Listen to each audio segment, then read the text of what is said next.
السلام علیکم ګران دوستان، هیله لرم جوړ او روغ یاست او تر دې مهاله به ژوند او زندګي په خیر تېره سوې. زه د یو ځل بیا د پښتون یوټیوب چینل لخوا ستاسو په خدمت کې حاضر شوی یم. نن به زه تاسو ته دا وښیم چې تاسو څنګه کولی شئ چې خپل ټلیفون مثال خپل ټلیفون دې کله درڅه ورک شي، کله بل څوک یوسي، یو سړی په خطا یوسي، یو سړی پیدا کړي، بیا غواړي تا خپل ټلیفون ورسوي او ستا نه ورته معلومېږي، نه ځای ورته معلومېږي. تاسې بیا داسې وکړئ، بله شماره که ستاسو وي، تاسې هغه شمېره په خپل ټلیفون کې ثبت کړئ. کله چې د هغه کوډ نه وي هم زده، هغه چې څنګه ورسي وګوشي، دا ستاسو شمېره، ستاسو ادرس به پر میشته وي د ګوشي پر کل باندې، پر صفحه باندې، نو هغه به بیا تاسو د خپل ګوشي پر صحیح طریقه راورسوي. نو زموږ یوټیوب چینل د سره لایک کړئ، ویډیو د سره شیر کړئ او کمنټس هم وکړئ. راځئ چې ولاړ شو د ویډیو په طرف. تاسو به ګورئ سیټینګ ته راسئ. کله چې سیټینګ ته رالاست، ګوره اوس دغه کوم ځای چې تاسو وینئ، کله چې موږ ګوشي ته کلپ راشو، دا وینئ صفحه کلپ، دلته چې راسئ، اوس دلته به چیر راځي، ګوره دلته چې راسئ، اوس به لاندې راسئ،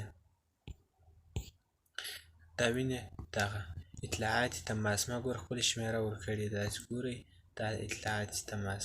اوس داسې پر وایي، ګوره دلته اوس زه شمېره ورکومه، تاسې ورته ګورئ، دلته خپله شمېره ورکوم،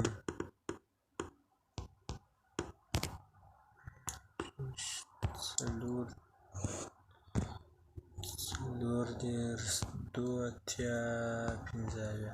اوس دلته ما خپله شمېره ورکړه، پسې زه ټول ادرس کې ورکولی شم، موجوده کولی شئ. مثال زه د پلانکي ځای، پلانکي ولایت، د پلانکي ولسوالي، د پلانکي ځای، پلانکي وطن کې، پلانکي دولت کې یم، مثال داسې ځای یم، پلانکی ځای کور، پلانکی هر څه ادرس تاسو دلته کې ورکولی شئ. نور هر څه که تاسو هر رقم د ادرس کې ورکولی شئ، تاسو خپل ادرس کې ورکړئ، نو دا شمېره شوله. کله بیا تاسې دا هر څه دغه کړل، نو دلته به انجام پر ووایي، ګوره انجام چې دې پر ووایي، اوس ګوره دلته انجام شو، وینې دلته زما شمېره راواړوله شوې ده. اوس داسې اوس ګوشي زه نشم کلپولی، ځکه چې ویډیو بندېږي. کله چې هر وخت بیا تاسې ګوشي درڅه ورک شي، نادرکه شي، بل چا ته ستاسو ګوشي په لاس ورشي، نو هغه تاسو ته خپل ګوشي په صحیح طریقه بېرته تاسو ته رارسولی شي. نو دا وه زموږ نن ویډیو. تر بل ویډیو د الله په امان.